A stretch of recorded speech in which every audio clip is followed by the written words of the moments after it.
A federal witness is captured after being found laying low in remote Alaska. A U.S. Marshal intends on having him testify to put away an infamous mob boss in New York City. However, before she can get him on the stand, she'll have to get him on a plane with a pilot that presents a bit of a flight risk. I'm Ronald Young Jr., and I'm leaving the theater.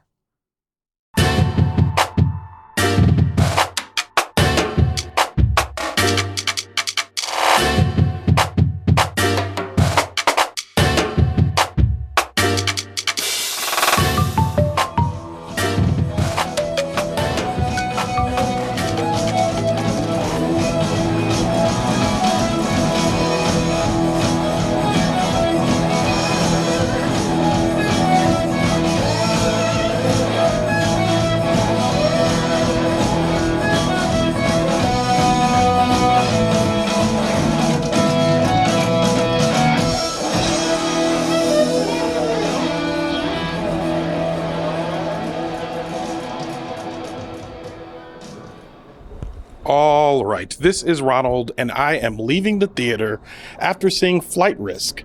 Flight Risk, written by Jared Rosenberg, directed by Mel Gibson. Starring Mark Wahlberg, Michelle Dockery, and Topher Grace. I am not here alone. No, you're not. No, you are not. I am here with JC Howard, baby, back. First time in 2025. First time in 2025, and what a time to bring you in. Oh boy, yeah. And for a Mel Gibson movie at that, it's here we are. We are. The thing is, I didn't realize it was a Mel Gibson movie until I started writing up the prep, and by then I was like, I don't have time to pick another movie, so this is what it's going to be. Yeah, we're in. We're locked in. Flight Risk is a movie. If you've seen the preview, you've seen a lot of the movie, if I'm going to be honest with you. It is a tight 90, which is a good thing, and I'm sure that will come up again in our conversation at some point. It is a tight 90, and it is a movie about a state's witness or a federal witness who is needed to be protected by a U.S. Marshal who is transporting him so that he can testify in trial when they discover that the pilot that's taking them in this very tiny airplane is an imposter, and he is there to try to murder the witness, but also torture and kill them and possibly sexually assault them as well, which is kind of explicitly depicted in the movie in the way that only Mel Gibson can.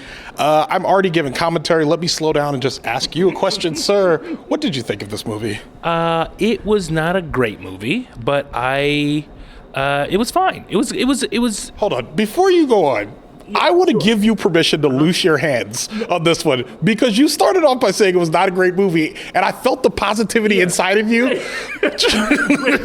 Be like, no, let's find something positive. I want you to loose your hands on this one if you need to. Yes, I would. No, I mean, I have no intentions on taking it easy on this movie. I mean, I think that it was, again, really, I mean this with, the utmost respect I can. It was fine. It was the writing was weird.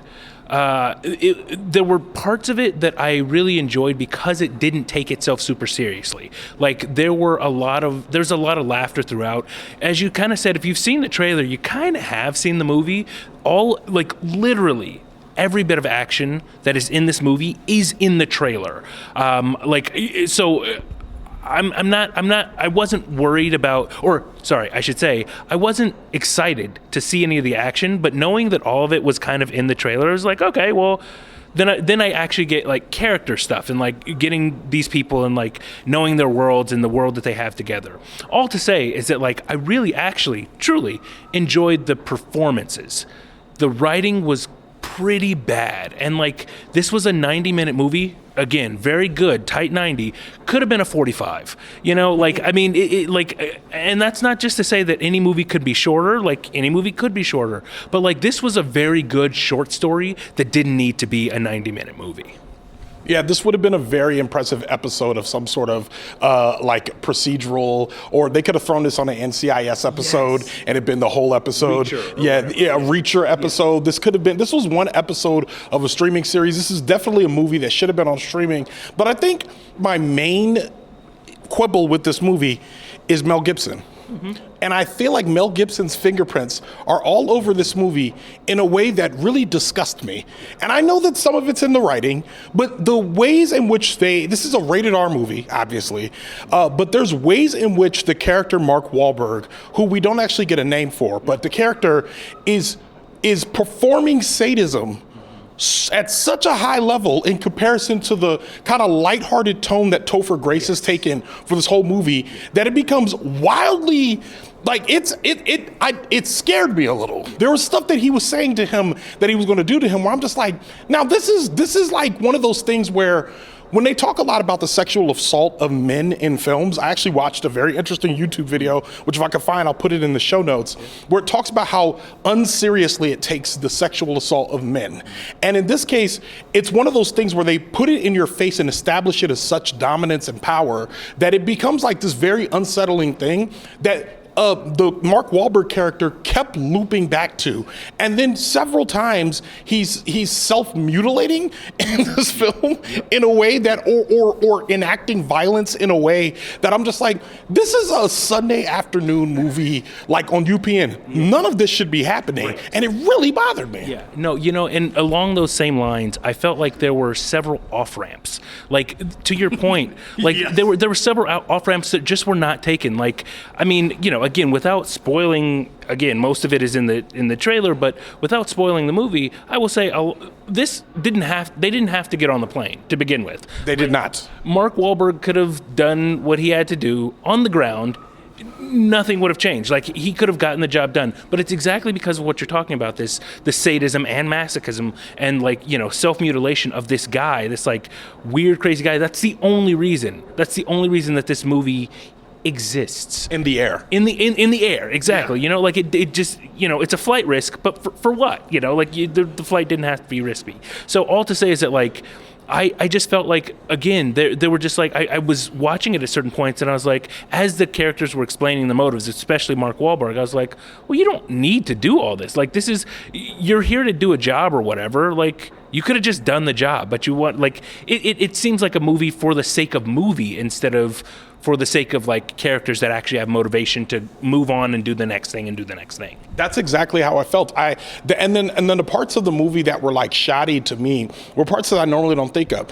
I think the makeup was very bad in this movie. I don't think about makeup at all. Yeah. And I watched this and I was like, what is that hematoma? What is that on her face? I could not stop looking at the scar on her face the entire time. And Mark Wahlberg, again, his forehead to bald ratio. God, I'm dancing right now. This is it's ridiculous. What, again, for no reason. Yeah. For no Mark Wahlberg is a man that has a full head of hair, and they again, you can see this in the trailer.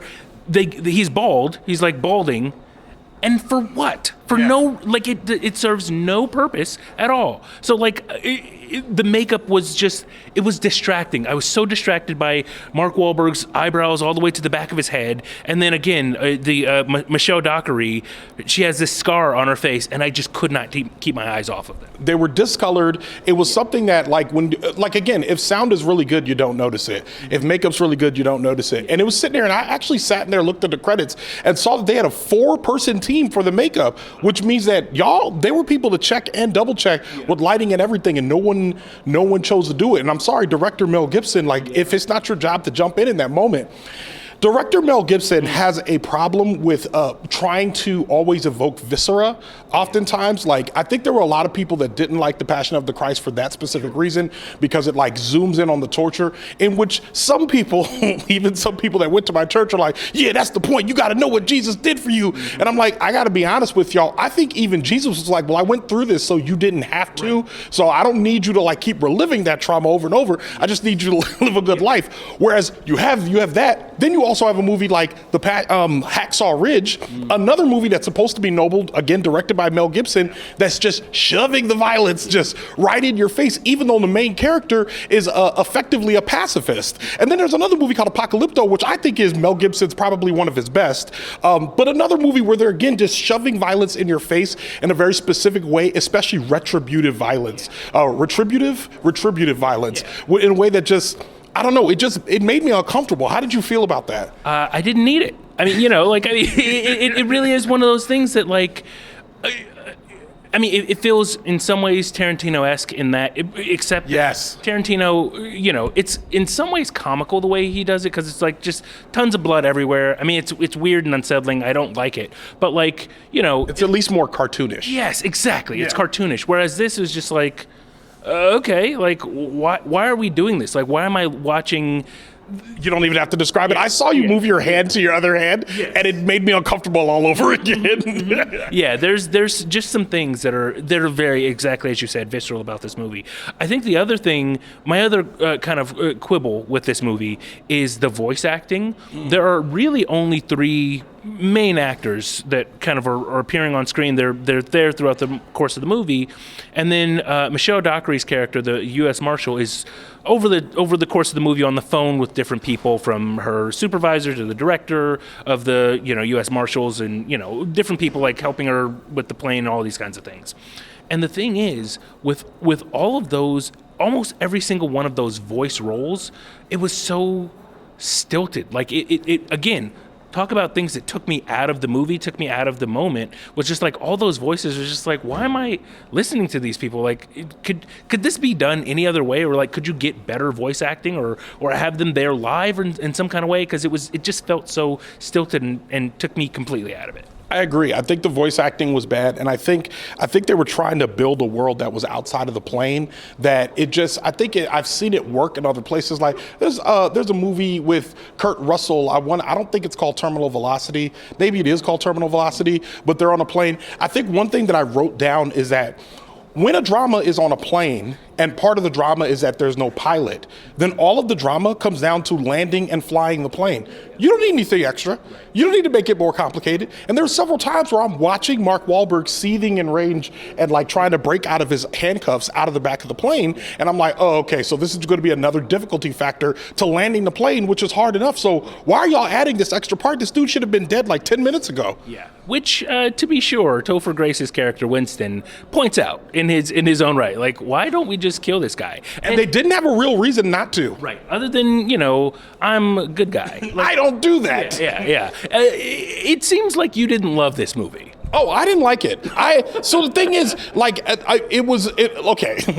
The thing is, it's funny when I sit down and I'm like, I feel like the difference between our reviewing styles is that you are very gracious. I've seen you be gracious to a lot of movies, to a fault sometimes, yes. But I also think that is innate in your personality to look for the good, so I would never take that away from you. Yeah. But this one had very few redemptive qualities, except for the fact that there's a parts of the story when it becomes the intrigue and corruption and all of that, I was into that. Yeah. But the parts of it that was not that, you know what I mean? When it's just psycho killer on a plane, I'm like, I don't want to watch this. Yes, no, that's right. I mean, the best I can give is, if you have the star system, I think the rest of the movie, other than that intrigue, gets 5 very strong shrugs for me. Just like, I couldn't care less about most of the action. And like, again, the flying the plane, it's a movie, right? Like, we know, look, I'm not going to spoil. I'm not going to spoil this movie. Look, I know something good's coming after that. It's just like, look, we get it, right? Like, you've seen a movie before. Correct. Like, you know how this is going to go. Like, it's a thing, and they're up in the air, and how's it going to end? Are they going to land the plane? I'm not going to say it, but you've seen movies before, so you kind of get how this is going to go. So it's like, again, why are we doing this for a whole half an hour? Like, just get me to the runway. I don't necessarily need all of that world building in between, except for the intrigue. The intrigue was pretty good. Again, it could have been done in a tighter 45 on an episode of any given show. I think the writer was, despite some of the dialogue being really weird and kind of stodgy, I would say the writer was he wrote a good story. It was a good concept, and he could have just done it on a television show. It just didn't need to be this, and it didn't need to have Mel Gibson. Like, there are so many things that it didn't need to be this. I agree. I think that's kind of where I landed. I think generally I remember thinking that this early on it's not a good movie. The jokiness of it I wanted to get behind, but there were some jokes that I'm like I'm not even laughing at that internally. So it just felt like they were trying to be funny in a way that you're kind of out with somebody and you could tell they're nervous and they keep cracking jokes. You almost want to be like, hey, we can just talk about the weather, fam. It's fine. You ain't got it. Just be yourself. Yeah, just chill. It's all good. Okay, with all of that being said, we've talked about a lot. Out of 5 stars, 5 being the best. Always like the new part of Leave It at Theater lore is me having to explain the star system to you every single time to make sure that you calibrate correctly. But 5-star being perfect, satisfying movie. 1 star being I hate this movie, die in a fire. 3 being the lowest score for I would see it again. That is right down the middle. 3. Where do you put this movie of 5 stars? I would give it a 2.75. Okay. Because I'm not watching this again. Yeah. But like for what it was, if you're I'm not going to tell anybody to see this movie. But if you're into this kind of movie, if you like watch this trailer and you're like, I want to see that movie, then I'm going to say, okay, yeah, like good for you. Like that'll be your day. And I'm gonna look you dead in your eye as I say it. Like, that's that. Here you go. You had it. You did what you wanted to do. This is not a visual medium, so that pause that you heard was JC Howard just staring straight at me at that moment saying, okay. I think I can't give this movie 2.75. I have to give this movie a 2. The reason why it's a 2-star movie is because a lot of times I was watching it became a 1-star movie for all of the reasons that we just said. And it made me think about another movie about a plane called Plane, starring Gerard Butler and Mike Coulter, if I'm not mistaken. It's a movie in which there's a plane, there's a terrorist attack, they have to land the plane, they have to fly the plane back and forth, and it's high-paced action. And I'm like, that movie, I think I gave it a 3.5 max. I'm pretty sure. It's going to have a sequel called Boat, which I'm also looking forward to. And they're like silly movies, but when you walk in, you sit down, you're like, oh, I know what y'all were doing. Y'all gathered everybody to put some action, throw some tension in there, stuff that makes sense, problems that make sense. Here's why we can't go here, that type of thing. So when I look at a movie like this, knowing that movies like Plane exist, and knowing that movies like the shows like Hijack on Apple TV Plus exist, knowing that there have been successful versions of this that are lower brow, you know what I mean, that aren't necessarily terminal velocity or some of the other great plane movies that you could think about. It's not those. Knowing that those exist like in between, you got to do a better job with this one. So for me, again, I know the 0.75 comes from the goodness of your heart because you are a good and kind person that looks for the positive. This is a 2-star movie. I won't watch it again. I would not recommend it to anyone, and I don't think Mel Gibson should be making movies. Yeah, Mel Gibson did not add a single thing to this movie. Correct. It wasn't. That's the thing that gets me is like, for who he is as a human, at one point I was like, yeah, this dude is still making good movies. But I'm like, yo, if you're a bad person and you're not making good movies, what are we even doing here? Why is this happening? Yeah, no clue. Again, I genuinely, especially Michelle Dockery, I really love her. She's, I know her very well. She did no wrong in this film, and neither did Topher Grace. That's right. And technically neither did Mark Wahlberg, for real. Right. Nothing wrong that he could. I mean, he took the role and made it as good as he could possibly do. Correct. The actors clocked in and did their jobs. You hear me say that on this podcast all the time. Yes. And I love Michelle Dockery, love Lady Mary, love Downton Abbey. It's all good, but like this movie is just like didn't have to exist. I agree. And I think something I've been saying on the last couple episodes, so this is the 4th movie that I've seen of the year. January, February is a dumping ground for films. It's a dumping ground. And I feel like last week we did One of Them Days with Jonquilyn Hill, which was like a breath of fresh air. I said all that to say that this was not.